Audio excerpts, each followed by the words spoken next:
Bismillahirrahmanirrahim. Welcome back, guys. Assalamu alaikum. This is me, your English instructor, Muhammad Hasnain, once again with all of you people. Last time, as you all remember, we had a very entertaining topic about listening, that what are the advantages and how does listening come handy in our whole life. And today, it is quite the same topic, but today we are going to be talking about how to improve your speaking. But this is specifically for countries like Pakistan or non-native countries, where people aren't used to the such kind of language, where people aren't that much interactive in such language. So you have no one to share or to talk to or to have your practice with. So how to learn English or how to practice your English at home alone and developing conversation alone at home. And this topic is going to be very informative, but first of all, I'd like you guys to like and share. And before all of that, please watch my other videos that were about listening and other, because after watching them you will understand, but before that you won't understand. So our topic is how to improve your English speaking at home. So improving your English speaking, as we all know, it's easy in countries like if you go from Asia to America, or if you go to UK or any other country that speaks English. So it would be easier for you to speak and to learn it. But if you are in an Asian country, or if you are in any other country that doesn't speak English, like I live in an Asian country, so you may face lots of problems. And this is especially dedicated to those people who live in such countries where they don't have English as their first language, they have English as their third or fourth language. So the number one tip that I would give you is practice English at home. So yes, how to practice English at home. These are going to be our main focus. We are going to focus on these three things that we have to do. It's technically four things, but we have to focus on these. And number one thing is be confident. Don't feel bad if you're doing it in your home, because home is a place that is made for you, so you can do anything. So please don't feel like if singing is a bad thing or if anything else is a bad thing. Do it openly. You will learn, and people learn from their mistakes.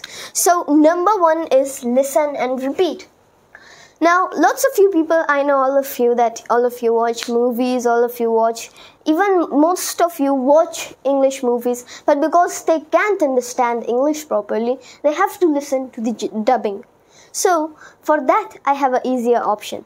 If you don't know how to understand that one sentence of that movie, listen that sentence.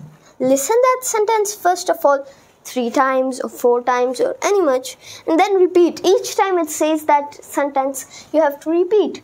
And then you can watch the translator, or you can pick up the translator and watch that what is its meaning. You'll start understanding very easily, and in this way you will have a practice at home.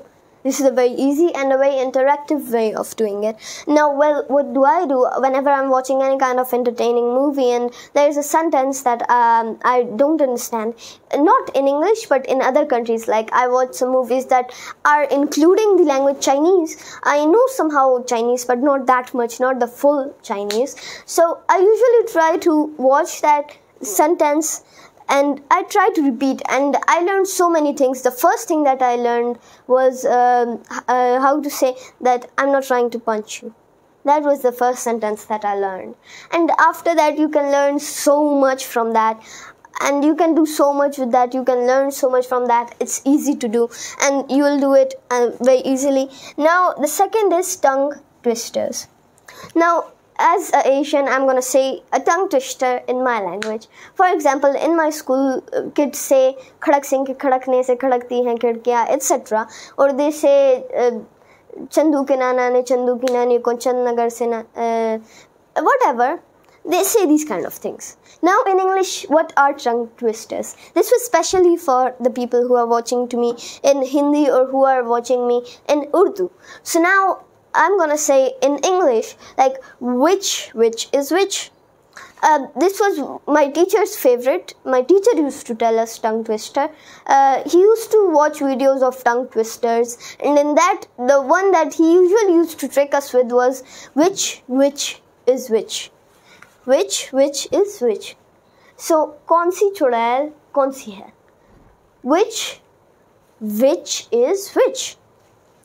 And now what you have to do is every single time you watch my videos, you have to practice behind me. So if I'm saying which is which, you have to follow me. So let's do it. Which is which.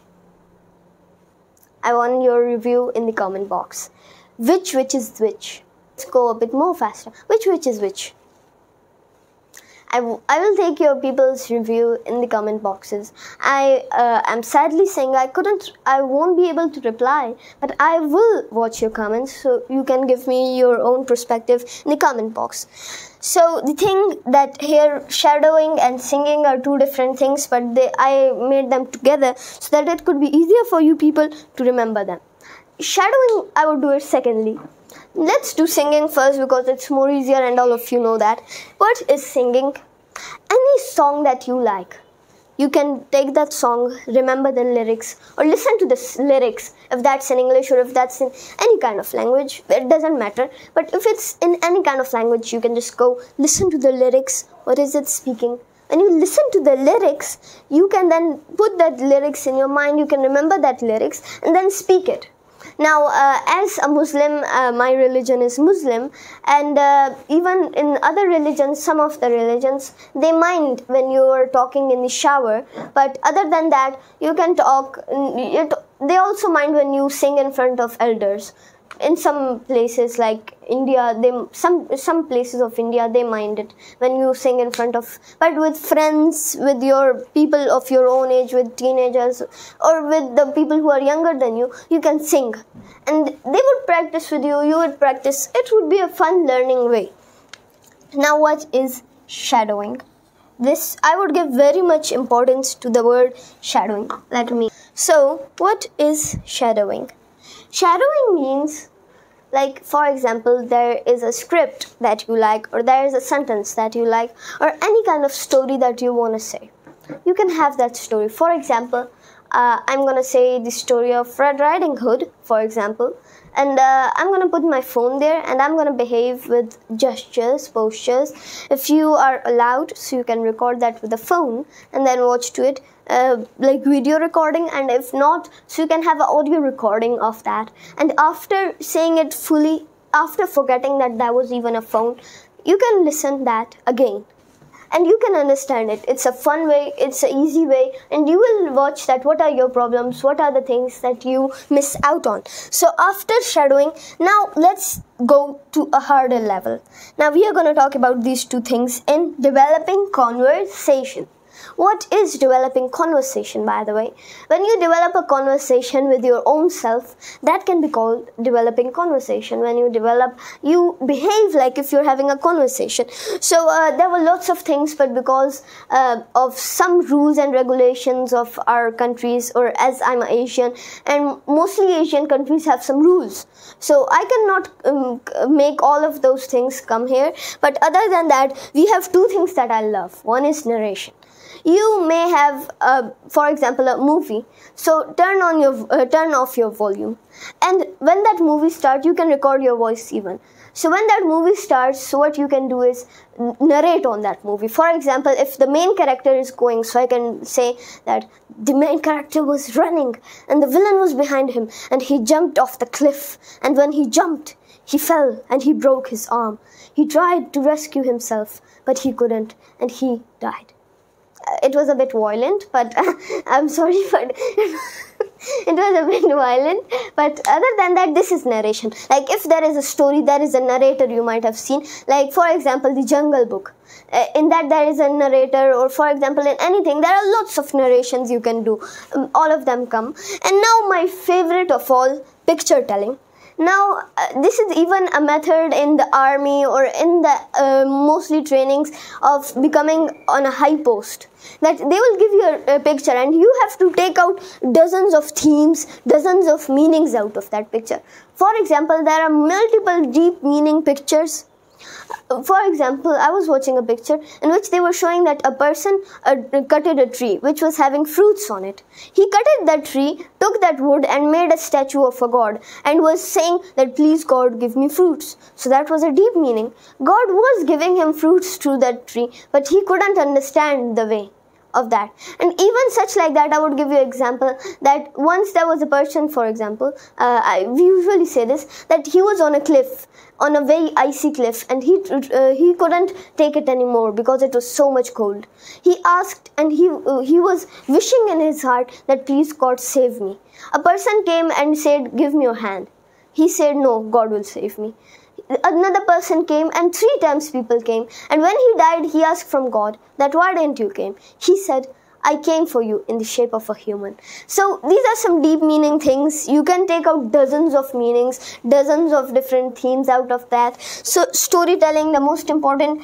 So you can find different picture telling pictures on Google and stuff. So this is all for now, and in the next video I'm gonna come. This is me, Muhammad Hasnain, with a new video, with a new program, with a new topic. I'm gonna be once again with all of you people. Thank you so much for being with me. Allah Hafiz.